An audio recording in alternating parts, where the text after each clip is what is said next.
Hello student, आपका स्वागत है स्प्लिट स्टडी चैनल पे। आज हम लोग बायोलॉजी का क्वेश्चन डिस्कस करने वाले हैं, जिसमें इसके पहले हम लोग 5-7 सेशन कंप्लीट हो चुका है। अगर आप उस वीडियो को नहीं देखे हैं तो आप प्लेलिस्ट में जा सकते हैं। बायोलॉजी का प्लेलिस्ट आपको मिल जाएगा इस चैनल पे, जिसमें जाकर आप देख सकते हैं। हम 2024 का क्वेश्चन डिस्कस कर रहे थे, जिसमें हम लोग आगे का क्वेश्चन आज डिस्कस करेंगे। तो चलिए चलते हैं, हम लोग क्वेश्चन देखते हैं। सबसे पहला जो 7 नंबर क्वेश्चन है उसको हम लोग लेंगे। इसके पहले का क्वेश्चन हम लोग डिस्कस कर चुके हैं। हमेशा दोनों लैंग्वेज में क्वेश्चन लेने का ट्राई करेंगे, सही से समझ में आ जाए।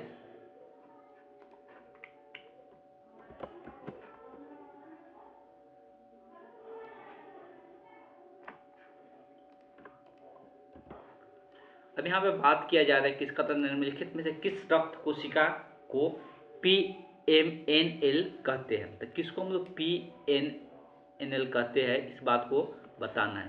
तो लिखेंगे तो PMNL किसको कहते हैं, कौन सा रक्त कोशिका को कहते हैं। तो इसका जो करेक्ट आंसर है वो हो जाता है, पहले अगर PMNL का बात करते हैं तो PMNL का मतलब होता है पॉली, इसका फुल फॉर्म लिखेंगे poly morpho nuclear polymorphonuclear leukocyte. P का मतलब पॉली हो गया, एम का मतलब मॉर्फो हो गया, एन का मतलब न्यूक्लियर हो गया, और एल का मतलब हो गया ल्यूकोसाइड बोलते हैं। ठीक, तो इसका फुल फॉर्म यही होता है। बेसिकली ये एक प्रकार के क्या है, ये एक प्रकार के श्वेत रक्त कोशिका होता है। क्या होता है, हम लोग पढ़ते हैं कि RBC और WBC, तो इसको हम लोग WBC भी बोल सकते हैं, WBC, जिसको हम लोग श्वेत रक्त कोशिका के नाम से जानते हैं, श्वेत रक्त कोशिका के नाम से जानते हैं। तो ये एक प्रकार का WBC होता है, संयुक्त रक्त कोशिका होता है। हमको पता है कि संयुक्त रक्त जो कोशिका होता है ये संक्रमित चीज़ों से, जैसे वायरस, बैक्टीरिया, ये सब चीज़ों से, रोग जंतुओं से क्या करता है, हम लोग को बचाने का काम करती है। ये हम लोग जो संयुक्त रक्त कोशिका होता है ये हम लोग संक्रमित चीज़ों से बचाता है।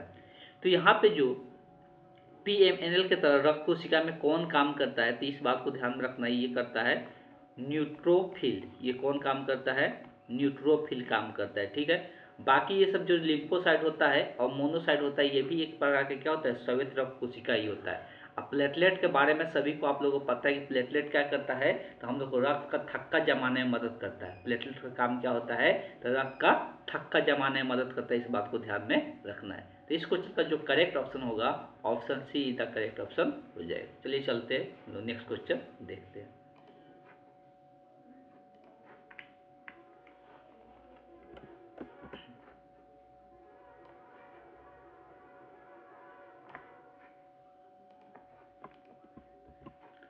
ये अलग अलग प्रकार की एंटीबॉडी दिया हुआ है, ये एंटीबॉडी ही होता है।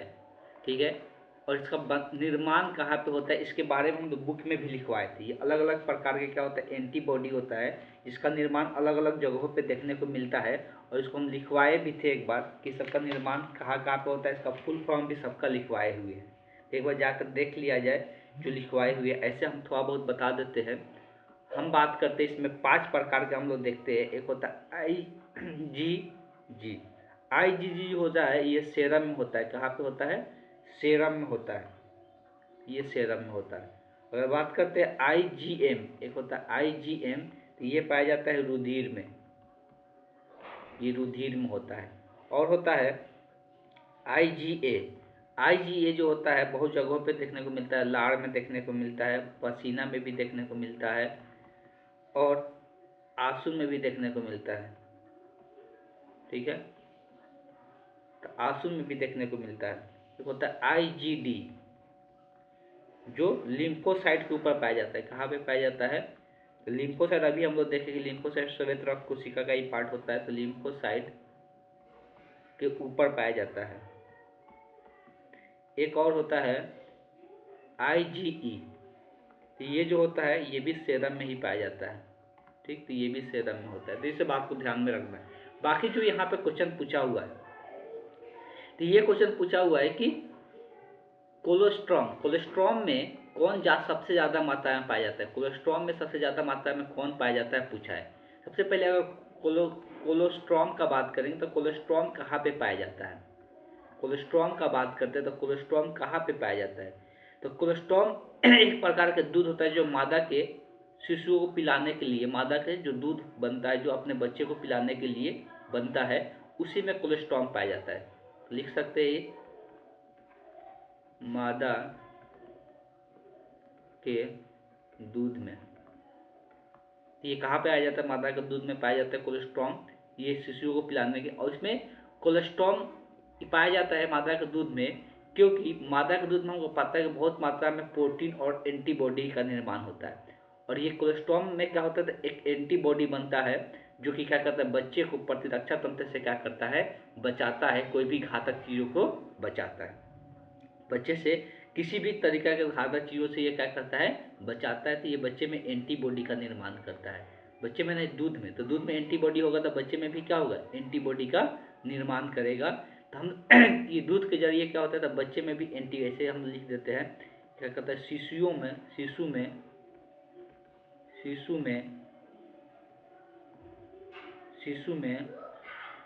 एंटी बॉडी के निर्माण करता है। ठीक है, तो शिशुओं में क्या करता है, एंटीबॉडी का निर्माण करता है। ठीक, ज़्यादातर ये क्या चीज़ों से शिशु जो होते हैं उसको क्या चीज़ों से बचाते हैं, तो आंत और श्वसन प्रणाली को रक्षा करता है। ये किसका, तो आंत तथा श्वसन प्रणाली का रक्षा करता है, प्रणाली की रक्षा करता है।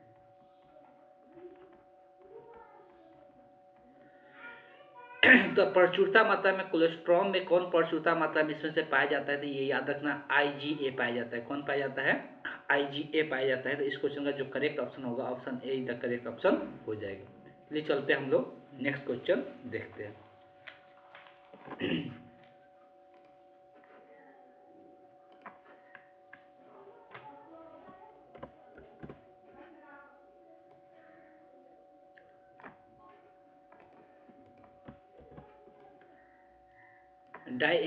डाइएसिटीन मॉर्फिन क्या है?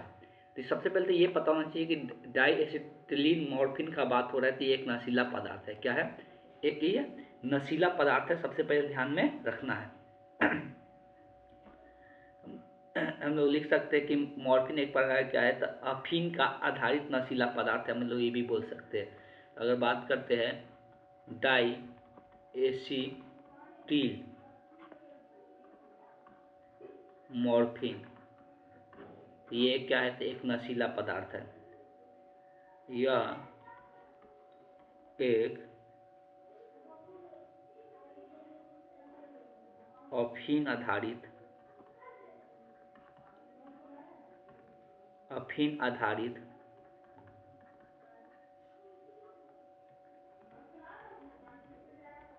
नशीला पदार्थ है। अफीम आधारित क्या है, नशीला पदार्थ है, ध्यान में रखना है। अब यहाँ पे ये क्या होता है, तो ये एक प्रकार के क्या होता है, तो ये एक प्रकार के हीरोइन होता है। एक प्रकार क्या होता है, ये हीरोइन होता है, इस बात को ध्यान में रखना है। ये एक नशीला पदार्थ होता है जिससे नशा आता है। चलिए चलते हैं नेक्स्ट क्वेश्चन देखते हैं।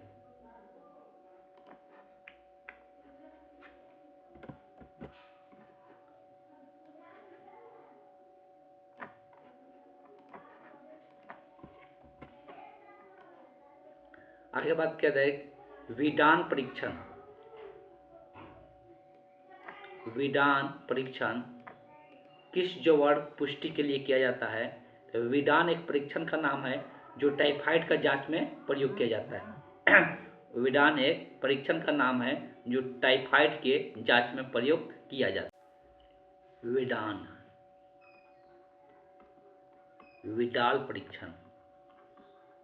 विडाल परीक्षण किसके लिए प्रयोग किया जाता है? टाइफाइड के लिए। इसमें जितना भी बीमारी दिया है, सब संक्रमित बीमारी है। सबके सब क्या है, संक्रमित बीमारी है, इस बात को ध्यान में रखना है। तो ये टाइफाइड के जांच के लिए प्रयोग किया जाता है। पता है, सभी को पता है कि जो एड्स बीमारी होता है, जो एड्स होता है तो ये भी संक्रमित होता है और ये अलग अलग तरीक़ों से होता है। ब्लड के, ये वायरस के कारण होता है, इस बात को भी ध्यान में रखना है, ये वायरस के कारण होता है। उसी प्रकार से अगर हम लोग बात करते हैं मलेरिया का, तो जो मलेरिया होता है, मलेरिया किससे होता है? तो मादा फ्लिज मच्छर जो होता है उससे होता है, इसका भी ध्यान में रखना है। तो ये मलेरिया इससे होता है, मादा फ्लिज मच्छर से। टाइफाइड के बारे में पता चल चुका है। टाइफाइड जो होता है मक्खियों के कारण होता है। तो मक्खियों के कारण, अगर मक्खी हम लोग खाने वगैरह पर बैठता है तो वही खाना अगर हम लोग खाते हैं, अगर उस मक्खी में वो रहेगा तब, वो बैक्टीरिया रहेगा तभी जाकर हम लोग को होगा। बैक्टीरिया नहीं होता, बेसिकली हम लोग बोल सकते हैं जो मादा फ्लिज मच्छर होता है ना, तो उसी जैसे उसमें क्या आता है, हम लोग देखो जो बीमारी होता है बेसिकली, तो इस बात को ध्यान रखना, जो टाइफाइड होता है वो बैक्टीरिया से ही होता है। और यहाँ पे अगर मलेरिया का बात करते हैं तो ये किससे होता है? तो ये प्रोटोजोआ से होता है। तो अलग अलग चीज़ों से बीमारी देखने को मिलता है। एक टेबल दिया हुआ है बुक में, अगर उसको याद कर ले तो सबसे अच्छा रहेगा, इसलिए कि बहुत बार पूछा भी जाता है। एड्स जो होता है ये वायरस से होता है, इस बात को भी ध्यान में रखना है। तो यहाँ पर अलग अलग, ये हो गया बैक्टीरिया से, ये हो गया किससे? तो ये हो गया हम लोग को प्रोटोजोआ से, और ये हो गया एड्स जो हो गया वो हो गया किससे? तो वायरस से हो गया। और अगर हम लोग निमोनिया का, तो ये किससे होता है? तो ये हम लोग को बैक्टीरिया से होता है। तो इसमें दो जो दिया हुआ है, टाइफाइड और निमोनिया, ये जो होता है ये दोनों का दोनों बैक्टीरिया से होता है, ये प्रोटोजोआ से होता है और ये वायरस से होता है। ये जितना चीज़ें ध्यान में रखना है सभी को, बहुत सारा टेबल में दिया भी है, तो सब चीज़ को याद भी रखना है। तो बेसिकली इस क्वेश्चन का जो आंसर होगा, हाँ, एड्स वगैरह का जो होता है इसके जाँच के लिए हम लोग PRC टेस्ट कराते हैं, या अलीसा एक आता है, वो टेस्ट की मदद से हम लोग एड्स के बारे में जानकारी प्राप्त कर पाते हैं। इस क्वेश्चन का जो आंसर होगा वो option be the correct option हो जाएगा। चलिए चलते हैं नेक्स्ट क्वेश्चन देखते हैं।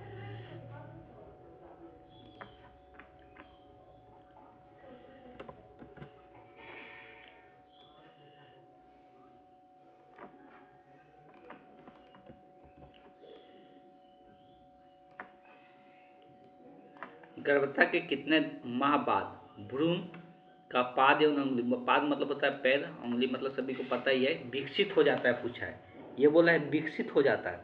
इस बात को ध्यान दें, अगर 2 माह का बात करते हैं तो 2 माह में विकसित नहीं होता है। 2 माह में क्या होता है कि ये वहाँ से ये शुरुआत होता है बनना। पाद और अंगुली का बनना क्या होता है? 8 सप्ताह के बाद ये बनना शुरू होता है। और ये बन के तैयार कब हो जाता है? तो ये बन के तैयार 12 सप्ताह में हो जाता है। 12 सप्ताह का मतलब क्या होता है? ये 12 सप्ताह का मतलब होता है 3 माह। तो लगभग 3 माह में क्या हो जाता है? ये विकसित हो जाता है। लेकिन शुरुआत बनना शुरू कब होता है? तो 2 माह के बाद ये बनना शुरू हो जाता है, 8 सप्ताह के बाद। इतना बात पहले ध्यान में सभी को रखना है।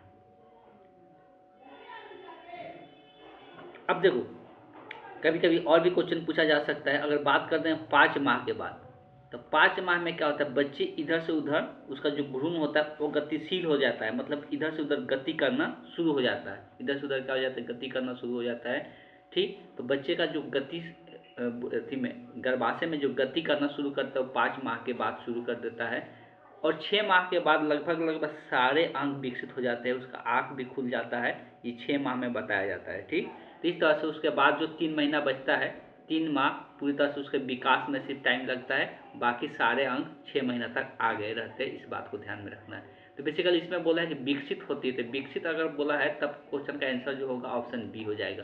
अगर बोला रहता है ये बात कि कब से ये बनना शुरू होता है, तब 2 माह हो जाता है। ठीक, इस बात को ध्यान में रखना है। तो इस क्वेश्चन का आंसर बी हो जाएगा, ऑप्शन बी। तो चलते हैं, देखते हैं नेक्स्ट क्वेश्चन।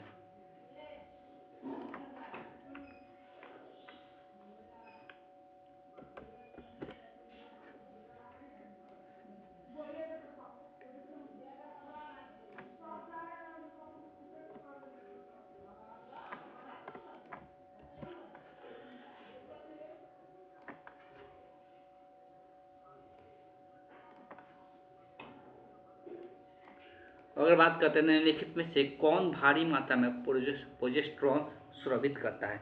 तो प्रोजेस्टेरॉन हार्मोन का नाम है, और ये कौन सबसे ज़्यादा मात्रा में स्रावित करता है, ये क्वेश्चन पूछा जा रहा है। कौन सबसे ज़्यादा मात्रा में स्रावित करता है इसमें से? तो देखिए ये सब के सब एक हार्मोन, ये हार्मोन का स्राव में ही क्या करता है, मदद करता है। ये सब के सब क्या करता है, तो हार्मोन का स्रावन करता है।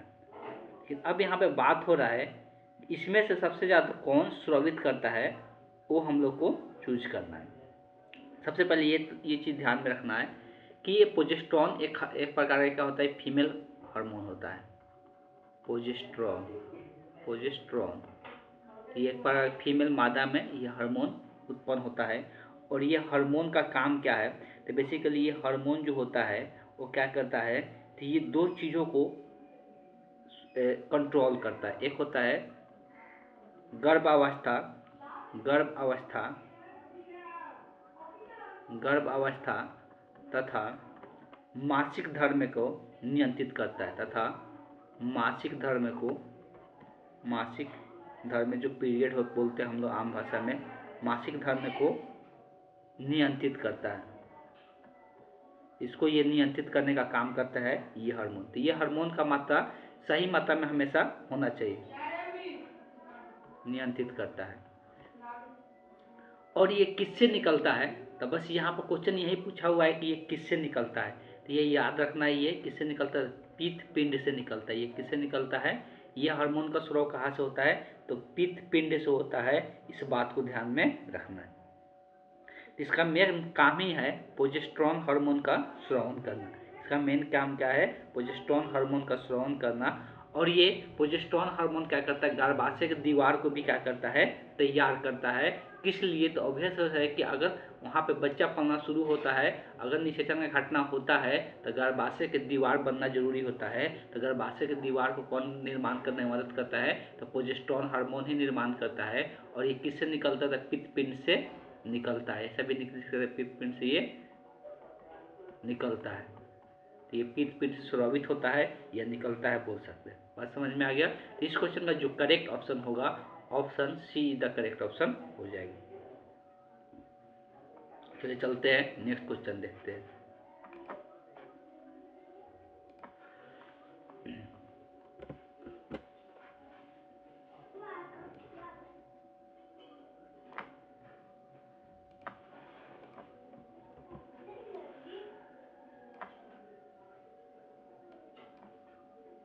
अंडोत्सर्ग के पश्चात अंडाणु किस कोशिका के समूह से घिरा होता है। ये हम लोग वहाँ पर भी अच्छे से पढ़े थे जब हम लोग बायोलॉजी पढ़ रहे थे।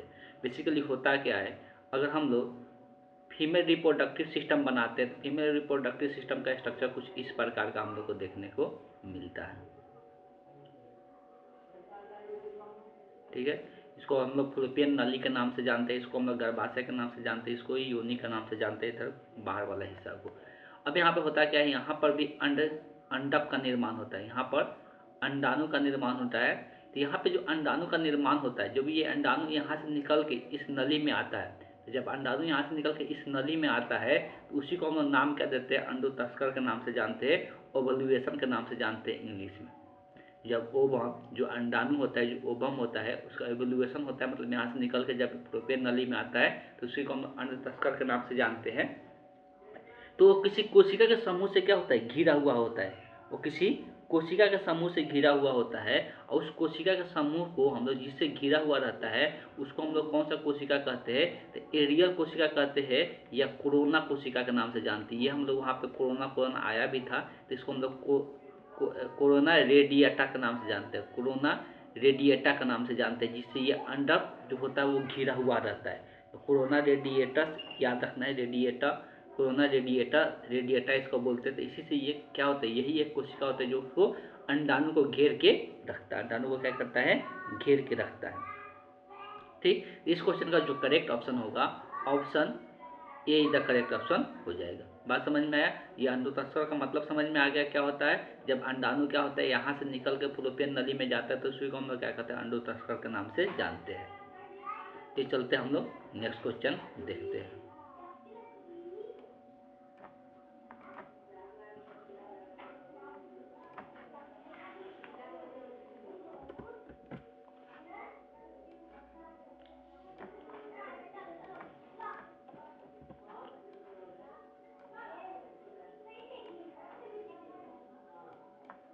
इंग्लिश में भी ले लेते हैं क्वेश्चन को।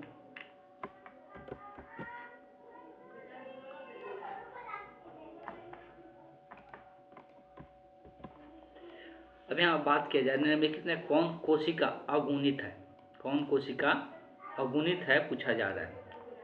अगुणित मतलब क्या होता है, जिसमें गुणसूत्र की संख्या क्या हो जाए, आधी हो जाए। अगुणित का मतलब होता है जिसमें गुणसूत्र की संख्या आधी हो जाए, उसको हम लोग अगुणित कहते हैं। युग्मनज हम लोग जानते हैं, सबसे पहले अगर हम युग्मनज का ही बात कर लेते हैं तो दो युग्मक को मिलने से जो युग्मक होता है, अगर इंसान का ही बात हो रहा है, जो युग्मक होता है, तो अगर एक होता है नर युग्मक, एक होता है मादा युग्मक। मादा युग्मक, जो युग्मक बनता है जिसको इंग्लिश में हम लोग क्या कहते हैं, जाइगोट भी कहते हैं। क्या कहते हैं, जाइगोट के नाम से जानते हैं। तो बेसिकली जो युग्मक होता है, अगर हम लोग इंसान का बात करते हैं तो युग्मक का जो गुणसूत्र होता है वो 23 होता है। इसीलिए इसको हम लोग क्या कहते हैं, अगुणित कहते हैं। इसीलिए इसको हम लोग क्या कहते हैं, अगुणित कहते हैं। इसको भी अगुणित कहेंगे। तो युग्मक जो होता है अगुणित होता है, लेकिन ये क्या होता है, जब निषेचन का घटना होता है तो दोनों मिलता है, मिलने के कारण फिर से ये 46 हो जाता है, जिसको हम लोग क्या नाम देते हैं, युग्मनज कहते हैं। जिसको हम लोग क्या कहते हैं, युग्मनज के नाम से। इसको जाइगोट नहीं कहते हैं, सही गलत लिखा गया, जाइगोट युग्मनज को कहते हैं। तो यहाँ पर युग्मनज बन जाता है। जब ये युग्मनज बनता है, ये क्या बन गया, इसको हम लोग युग्मनज कहते हैं। तो ये युग्मनज का निर्माण हो जाता है। तो ये निषेचन की घटना के बाद बनता है, और निषेचन की घटना होने के बाद फिर से इसका गुणसूत्र क्या हो जाता है, अगुणित न रह के ये फिर से द्विगुणित हो जाता है। क्या हो जाता है, ये फिर से ये द्विगुणित हो जाता है। द्विगुणित ये हो जाता है, फिर से ये क्या हो जाता है, द्विगुणित हो जाता है। अगुणित पहले रहता है युग्मक जब रहता है, युग्मनज बनता है तो क्या हो जाता है, द्विगुणित हो जाता है। अब बात करते हैं कि अब इसमें से कौन सा अगुणित है। ये तो द्विगुणित हो गया, ये क्या हो गया, द्विगुणित हो गया। तो ये अगुणित नहीं है। जब ये अगुणित नहीं है इसमें से एक टेबल याद करिए। एक टेबल हम बताए थे कि जो सेल होता है, जर्म सेल होता है, जो निषेचन के पहले जो अंड जनन होता है, अंड जनन का जब निर्माण होता है, अंड जनन का निर्माण होता है, तब उसका गुणसूत्र को हम लोग 2n से दर्शाते हैं। किससे दर्शाते हैं, 2n से दर्शाते हैं। उसके गुणसूत्र को हम लोग किससे दर्शाते हैं, 2n से दर्शाते हैं। अगर इसका नाम का बात करें, इसको थोड़ा सा, इस क्वेश्चन को हम लोग अच्छे से समझ लेंगे। इसका नाम बात करें तो इसको हम लोग इंग्लिश में लिखते हैं ओगोनियम। इसको क्या कहते हैं, ओगोनियम कहते हैं। जिसको हिंदी में हम लोग क्या कहते हैं, अंडजनी कहते हैं। हिंदी में क्या कहते हैं, अंडजनी के नाम से जानते हैं। अब ये जो होता है, ये 2n का मतलब है कि ये अगुणित नहीं है। अगुणित कब होगा, जब n होगा तब। तो इससे सबसे पहले क्या चीज़ का निर्माण होता है, तो ये अभी 2n ही रहता है। इसके बाद जो बनता है उसको हम लोग कहते हैं प्राइमरी। उसको क्या कहते हैं हम लोग, प्राइमरी ओकोटाइट। प्राइमरी ओकोटाइट, जिसको हिंदी में प्राथमिक अंडक के नाम से जानते हैं। क्या कहते हैं हम लोग, प्राथमिक अंडक के नाम से जानते हैं, प्राथमिक अंडक। तो ये भी अगुणित नहीं होता है। अब इसके बाद क्या होता है कि ये टूट जाता है। इसके बाद क्या होता है, ये टूट जाता है आधा आध में, इधर n में और इधर n में। जैसे ही n में टूटा, ये क्या हो गया, ये अगुणित हो गया। क्या हो गया, आधा हो गया, तो ये अगुणित हो गया। और इसी को हम लोग कहते हैं द्वितीयक। इसी को हम लोग क्या कहते हैं, द्वितीयक अंडक के नाम से जानते हैं। इसको हम लोग क्या कहते हैं, द्वितीयक। दोनों को दोनों यहाँ क्या कहलाएगा, द्वितीयक अंडक। जिसको इंग्लिश में क्या कहेंगे, सेकेंडरी और ओकोटाइट कहेंगे। ठीक, तो ये द्वितीयक अंडक का निर्माण होता है। इसका मतलब ये हो गया कि जो द्वितीयक अंडक होता है वो क्या होता है, अगुणित होता है। और ये दोनों के दोनों क्या होता है, द्विगुणित होता है। इस बात को ध्यान में रखना है। और यहाँ पे युग्मक को ध्यान में रखना है कि युग्मक जो होता है अगुणित होता है, लेकिन युग्मनज जो होता है वो द्विगुणित होता है। ये सारे कॉन्सेप्ट ध्यान में रखना है। तो इस क्वेश्चन का जो करेक्ट ऑप्शन होगा, option see the correct option हो जाएगा। चलिए चलते हैं नेक्स्ट क्वेश्चन देखते हैं।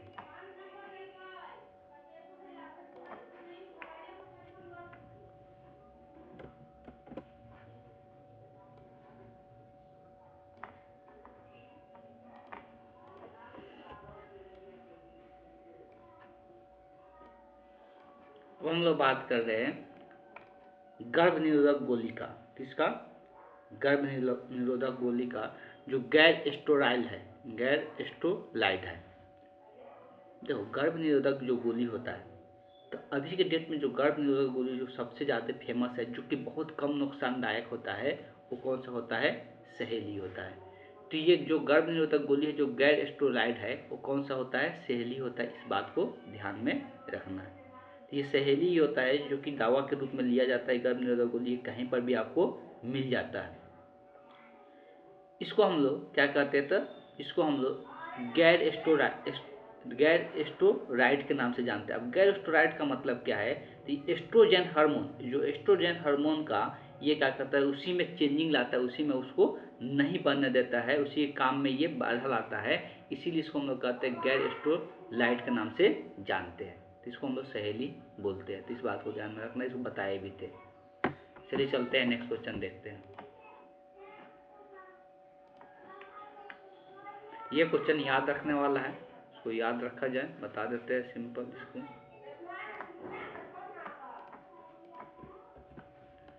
दो 2001 की जनगणना जो हुआ था, उस टाइम जो भारत की जनसंख्या वृद्धि दर था वो कितना था? इसको याद रखना है कि जब 2001 में जनगणना जो हुआ था, उस टाइम भारत का जो वृद्धि दर था वो कितना था? लगभग 2% था। तो इस क्वेश्चन का आंसर क्या हो जाएगा? Option C is the correct option हो जाएगा। ये चलते आज के लास्ट क्वेश्चन की ओर, उसके बाद ये 2024 का क्वेश्चन ऑब्जेक्टिव खत्म हो जाएगा।